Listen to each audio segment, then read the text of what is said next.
우리가 살아가고 있는 이 시대는 마지막 때, 끝날에 가까운 때입니다.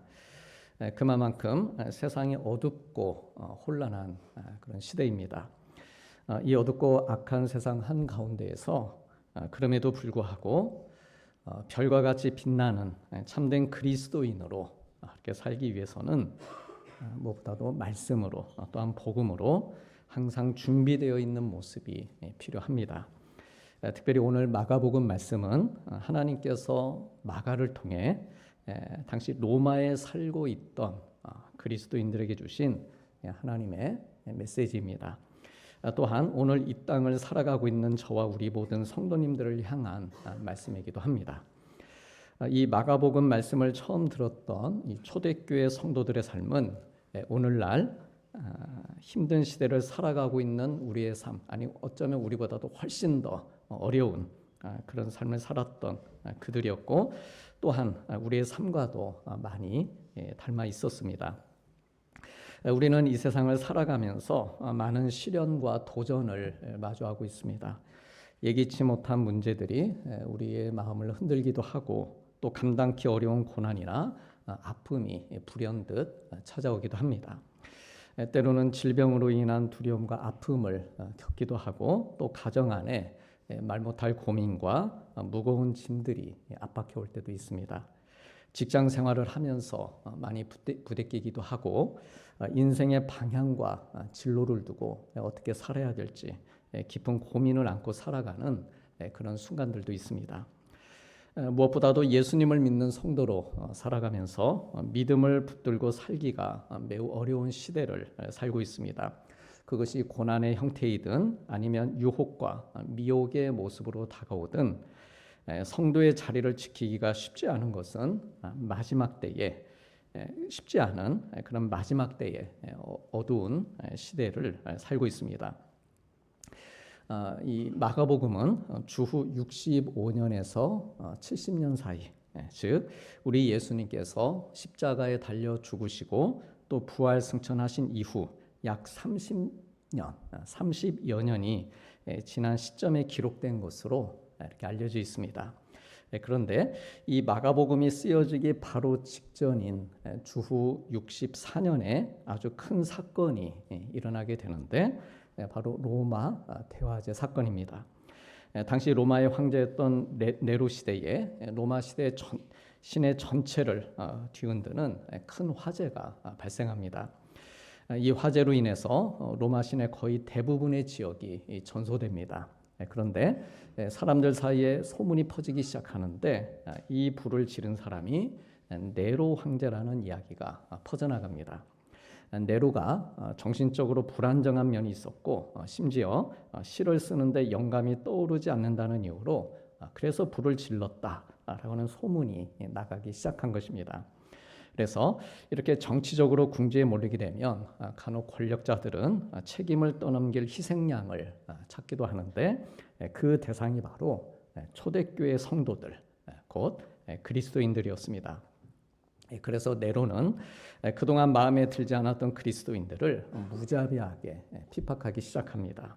재산을 빼앗고, 때로는 모진 고문을 가하고 생명까지 빼앗습니다.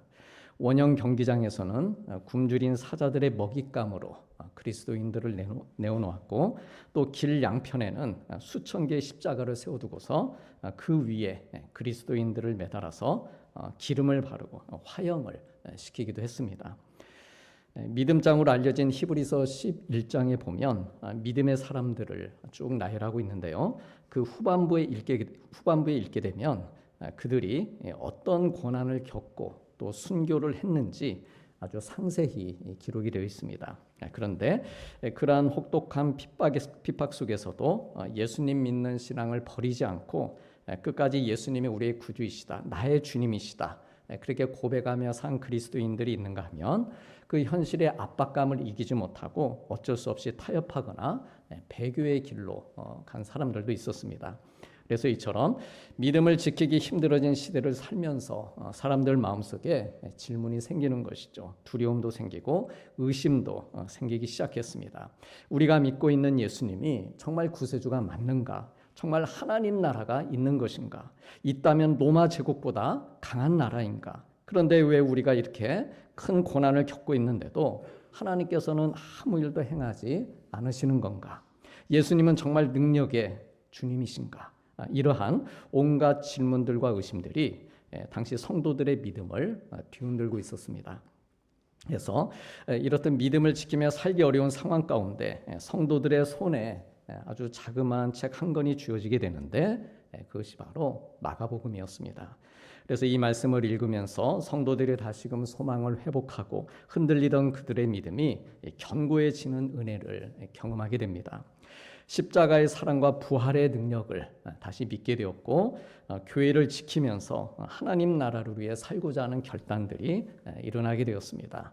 그래 이들에게 이처럼 회복된 마음, 그들의 신앙을 다시금 일으켜 세워주는 그 마음을 불어넣어준 이 마가복음이 그러면 어떻게 시작되고 있는가?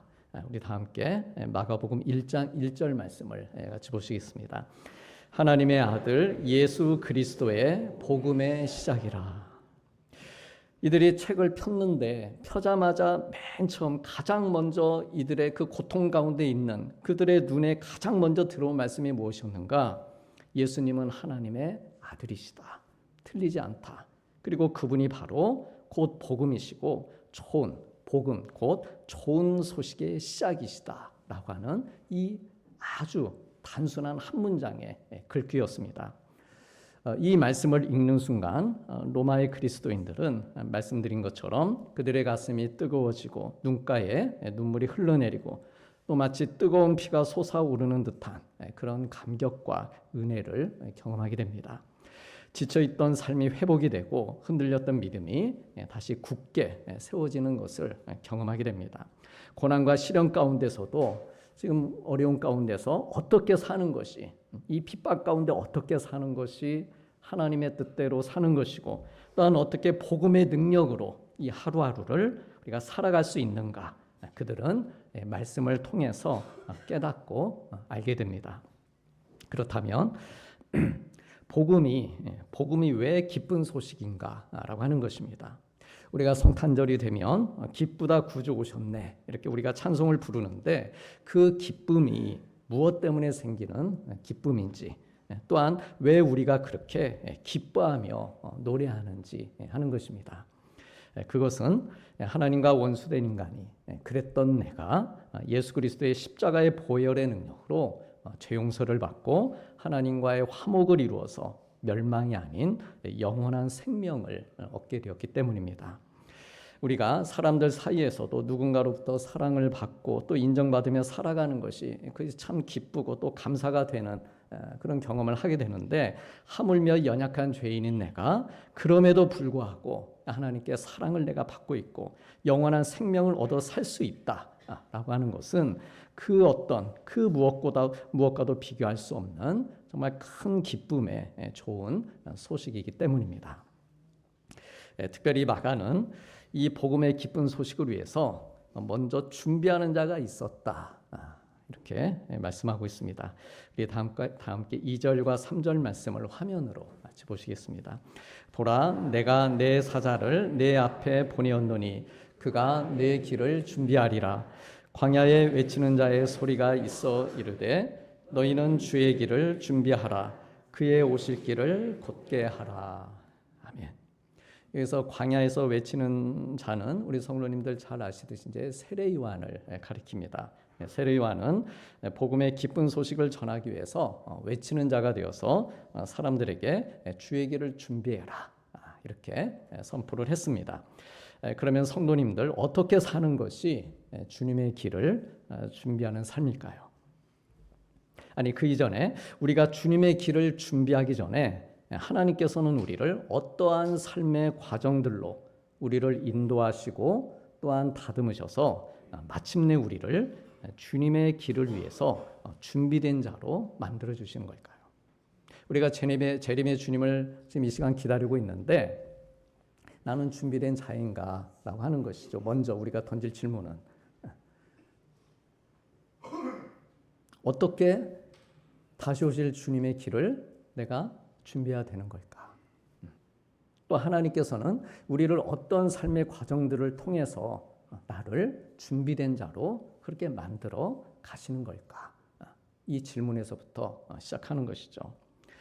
오늘 본문에는 주의 길을 위해 먼저 준비된 자로 말씀드린 것처럼 세례 요한이 등장하고 있습니다.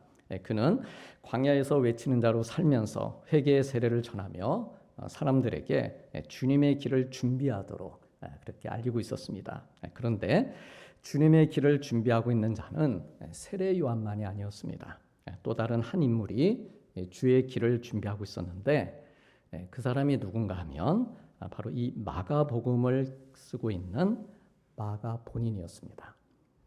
초대교회 로마의 핍박이 극심하던 때에 이미 오셨고 그리고 다시 오실 그 주님의 길을 준비한 사람이 마가였습니다. 그러니까 세례 요한은 이미 처음 주님이 오셨을 때 준비하는 자였고 이제 주님은 올라가셨고 지금 고통이 로마의 압제로 인해서 핍박으로 인해서 큰 고통을 당하고 있는 그 상황 가운데에서 다시 오실 그 주님, 다시 오신다고 하셨는데 그 주님의 길을 또한 준비할 사람들이 필요했는데 그 일을 한 사람 가운데 하나가 마가였다라고 하는 것이죠. 그래서 마가복음을 써서 고난 가운데 있는 많은 성도들을 격려하고 소망을 갖게 해주고 그들의 믿음을 세워주면서 재림의 주님을 기대하며 살도록 주의 길을 준비한 것입니다.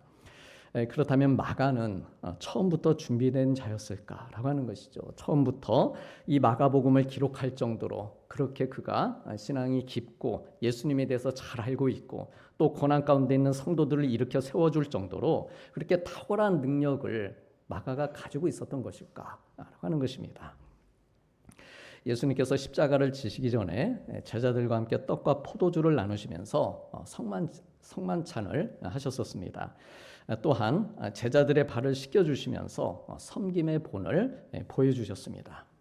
이 모든 일이 이루어진 장소가 한 큰 다락방이었는데 그 다락방이 바로 마가의 다락방이었습니다.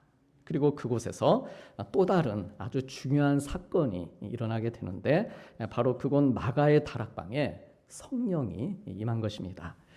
120명의 제자들이 모여서 하나님 앞에 간절히 기도하고 있었는데 바로 그때 오순절날 성령이 강림하게 되었고 그 역사적인 순간의 장소가 바로 마가의 다락방이었습니다. 마가의 집에 성령이 강림한 것입니다. 정말 놀라운 일 아닙니까? 우리 성도님들의 집에 성령이 임했다. 성령이 불같이 바람처럼 그렇게 임했다 생각해 보시기 바랍니다. 이건 보통 일이 아닙니다. 그 많고 많은 집들 가운데 출애굽기에 보면 6월절 저녁에 그 밤에 이 시기도 지금 6월절입니다. 이 시기는 6월절이 지난 때죠. 그 6월절 그 밤에 출애굽기에 보면은 약 한 2만 2천 3천여 가정에 그때 하나님의 천사가 왔다가 넘어갔습니다. 그런데 지금은 성령이 이 당시에 임할 때는 일단은 오직 한 가정, 이 마가의 다락방에 성령이 임했다라고 하는 것이죠. 그 수많은 가정들 가운데. 그러니까 얼마나 이게 놀라운 하나님의 일이었고 은혜였는가라고 하는 것이죠. 그래서 이 마가의 다락방, 이 마가의 집이 예루살렘 교회의 시작점이 되는 것입니다. 맨 처음 초대교회가 개척된 곳, 그것이 바로 마가의 다락방이었습니다.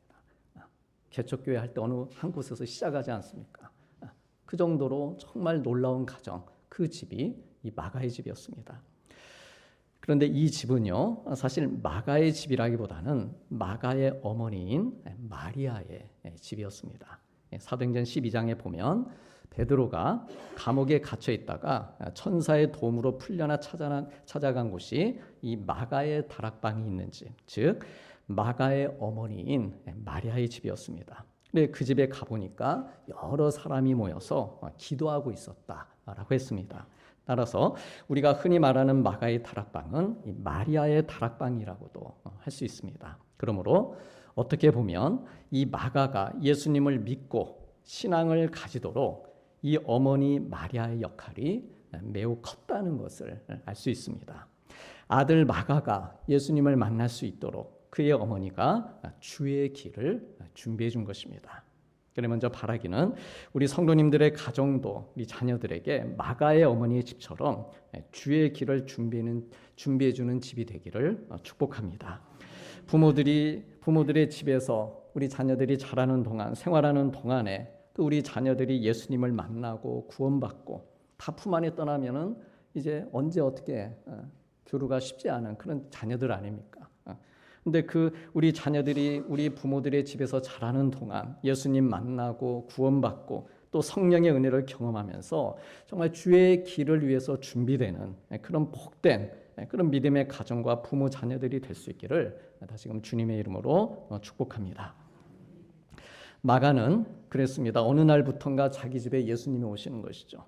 어느 날부턴가 제자들이 모이기 시작하고 사람들이 자기 집에서 모여 함께 기도하고 자기 집에 성령이 임하는 경험을 통해서 그리고 교회가 세워지는 그 장면을 보면서 이 마가는 은혜 받는 사람이 되었습니다. 그런데 이러한 마가의 삶에는 단지 그의 어머니의 역할만 있었던 게 아니었습니다. 성경에 보면 이 마가는 골로새서에 보면 바나바의 생질, 바나바의 조카라고 이렇게 기록이 되어 있습니다.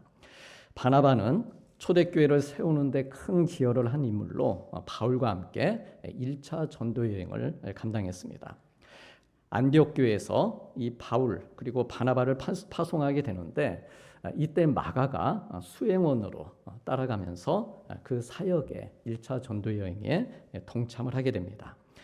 어떻습니까? 전도 여행을 따라갈 정도면은 어느 정도 이 마가의 믿음이 있었다. 어느 정도 믿음이 있었다는 것인데 그런데 아쉽게도 끝까지 감당하지 못합니다. 도중에 돌아오게 됩니다. 여행이 힘들었든지 몸이 좋지 않았든지 아니면 혹 엄마가 해주는 집밥이 그리웠든지 갑자기 중간에 그만두고 돌아옵니다. 이유가 무엇이었든 간에 그의 열정, 그의 어떤 헌신이 아직은 성숙하지 못했다는 것을 알 수 있습니다.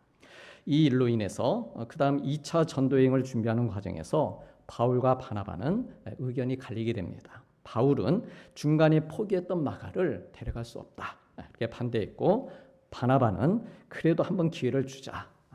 내 조카 아이가 데려가자. 그렇게 주장을 했습니다. 사실 바울이 누굽니까? 이 바울은 바나바의 격려와 도움으로 사도의 반열에 오른 사람입니다.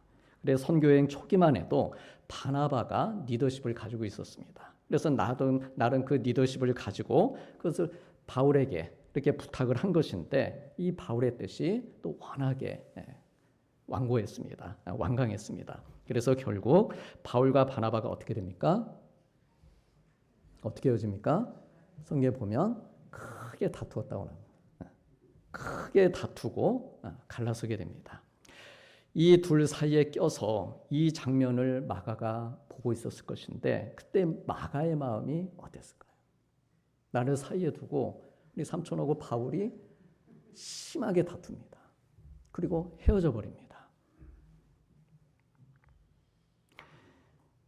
아마 쥐구멍이라도 숨고 싶은 그런 마음이 있었을 것입니다. 중간에 포기하고 돌아왔던 것이 마가가 원했던 그림은 아니었을 것입니다. 사람이 믿음이 좀 약하고 몸이 약하고 또 상황이 좋지 않을 때 그렇다고 해서 쉽게 어떤 일을 포기하고 떠나고 싶은 사람이 얼마나 있겠습니까? 가능하면 하고 싶죠. 끝까지. 근데 정말 어쩔 수 없이 그만둘 수 없는 그런 상황이 있을 수도 있습니다. 어쩌면 마가도 그런 상황일 수도 있었을 것인데 두 리더십이 서로 싸우고 갈라지는 그것을 보면서 얼마나 미안하고 또 한편으론 상처가 되었겠습니까? 근데 놀라운 사실은 그 마가가 변화가 되고 회복이 되고 복음의 능력을 경험하는 귀한 하나님의 사람으로 세워지게 되었다는 것입니다. 바울과 바나바가 다투고 갈라졌고 그리고 이 장면을 마가가 보았지만 이 세 사람 모두 복음 전하는 일을 포기하지 않습니다. 나 안 가. 이럴 거면 그럴 만도 하지 않습니까? 없었던 일로 하자고. 근데 바울은 누구와 한 팀이 됩니까? 신라와 한 팀이 되어서 복음을 전하고. 그게 이제 사도행전의 기록이죠. 바나바 역시 바울과 마가와 팀을 이루어서 복음을 전하게 됩니다. 마가가 심리적으로 많이 위축이 되고 또 감정이 상했을 수도 있었겠지만 그럼에도 불구하고 이 바나바를 따라서 전도 여행에 나선 것입니다. 그리고 그러면서 이 마가가 배우는 게 생긴 것이죠. 혹 싸우더라도 복음 전하는 일은 반드시 해야 되는 일이다. 우리 사랑하는 성도님들, 혹 싸우시더라도 그런 일은 없겠지만 가정에서든 어디에서든 혹 내 마음이 불편한 그런 어떤 상황에 놓인다 할지라도 그게 누구와의 관계에 있든 간에 그렇다 할지라도 내가 하나님의 자녀로 살아가는 것을 포기하지 마시길 바랍니다. 어떤 순간에도 하나님의 일은 나를 통해서 계속되어야 된다. 그 믿음을 가지고 나아가시길 바랍니다.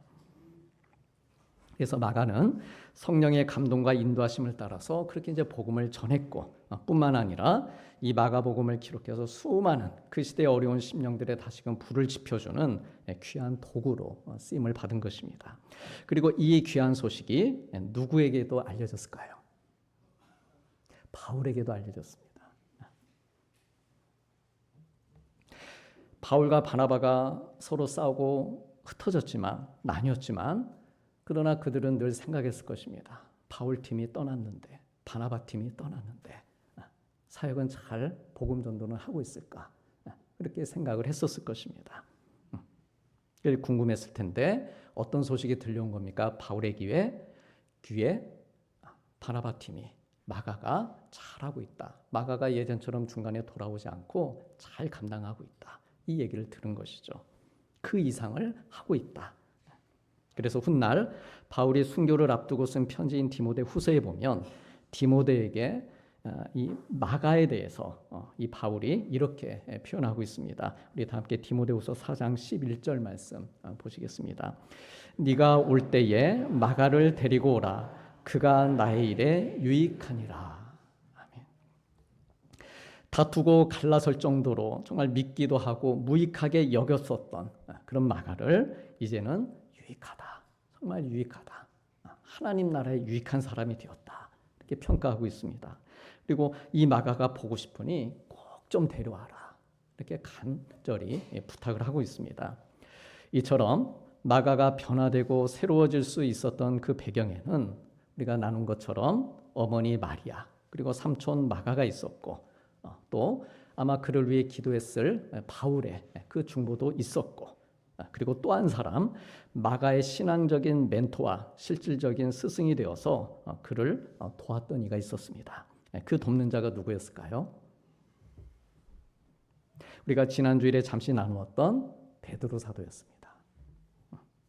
지난 주일에도 말씀드린 것처럼 초대교회 문서들을 읽다 보면 마가는 이 베드로를 따라다니면서 통역관으로 사역을 했다 이렇게 전해집니다.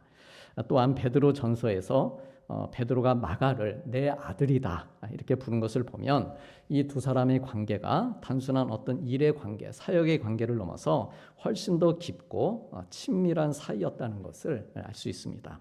그래서 베드로가 자기가 예수님을 따르면서 베드로가 본인이 자기가 예수님을 따르면서 실수했던 이야기, 그런 이야기까지 말해줄 정도로 마가는 베드로에게 정말 아들과도 같은 존재였습니다. 그래서 어떤 실수를 했는지 그래서 우리가 지난주에 나눴던 것이죠. 예수님의 수제자이자 또 믿음의 거장인 베드로인데 그런 베드로가 실수하고 넘어지기도 했다라고 하는 이 이야기는 마가에게 적잖은 위로와 배움이 되었을 것입니다. 어쩌면 베드로는 마가가 힘들었던 상황을 중간에 포기하고 돌아왔던 것을 잘 알고 있었기 때문에 더더욱 자기의 연약함을 솔직하게 들려줬을지도 모릅니다. 그래서 베드로가 마가에게 말하는 것이죠. 마가야, 너 전도여행 하다가 중간에 돌아온 일 그거 별거 아니다. 나는 너보다 훨씬 더 큰 실패를 했었다. 예수님을 모른다고 3번이나 부인했는데 심지어 저주하면서까지 부인했었다. 그래 그때 내가 밖에 나가 크게 통곡하면서 정말 괴롭고 힘든 그런 시간들을 내가 보내고 있었는데 그런데 그런 나를 주님이 사랑하시더라. 내가 주님께 나아갈 수 없던 그때 주님이 오히려 나를 찾아오셔서 네가 나를 사랑하느냐? 이렇게 물어봐 주시면서 사랑으로 이렇게 나를 품어주시더라. 그리고 내 양을 먹이라 하시며 사명을 주시고 성령도 알지 않냐? 너희 집에서 성령 받은 거. 성령도 받게 하셔서 오늘처럼 이렇게 많은 영혼들을 주의 길로 인도하는 일을 할 수 있게 하셨단다. 그러니 괜찮다. 괜찮다 마가야. 넘어졌어도 괜찮고 아픈 일 있어도 괜찮고 주님은 여전히 너를 사랑하시고 하나님은 너를 쓰실 것이고 너와 함께 하실 거다. 임마누엘의 하나님이 함께 하실 거다. 그래 베드로가 영적인 멘토이자 아버지가 되어준 것입니다. 그래 마가가 베드로를 따라다니면서 이렇게 큰 힘을 얻고 마음이 회복이 되고 그의 믿음이 새로워지는 은혜를 경험할 수 있었습니다. 그래서 우리 서로 그렇게 고백하며 축복하시길 원합니다. 서로 바라보시면서 그거 별거 아닙니다. 네. 하나님께서 당신을 사랑하십니다. 하나님께서 당신과 함께 하십니다. 네. 별거 아니라는 것이죠. 물론 큰 일일 수 있습니다. 그러나 하나님께서는 베드로를 통해서 마가를 통해서 우리에게 그 메시지를 주고 계시는 것이죠. 별거 아니다. 괜찮다. 그래 마가가 베드로의 이 귀한 말씀과 가르침을 나 혼자 은혜 받기엔 나 혼자만 듣기엔 너무 아깝다 생각하고 그래서 기록으로 남겨준 것이 마가복음입니다. 이 복음서를 써서 로마의 박해로 약해진 성도들 그들의 마음을 새롭게 해주며 별거 아니다. 나도 같이 당하고 있다. 계속해서 그들에게 주의 길에서 떠나지 않고 주의 길을 가도록 이렇게 도와주고 또 아직 주님을 아직 모르는 사람들 그들을 위해서는 다시 오실 주의 길을 준비하게 해준 것입니다. 사랑하는 성도님들, 주의 길을 준비하는 자는 세례 요한만이 아니었습니다. 하나님께서는 세례 요한 또 베드로와 예수님의 제자들 뿐만 아니라 마가의 어머니 바울과 바나바 그리고 마가까지 주의 길을 위해 준비하는 자로 세워주셨습니다. 또한 오늘 말씀을 받고 있는 우리 모두도 주의 길을 준비하는 자들로 그렇게 우리를 불러주셨습니다.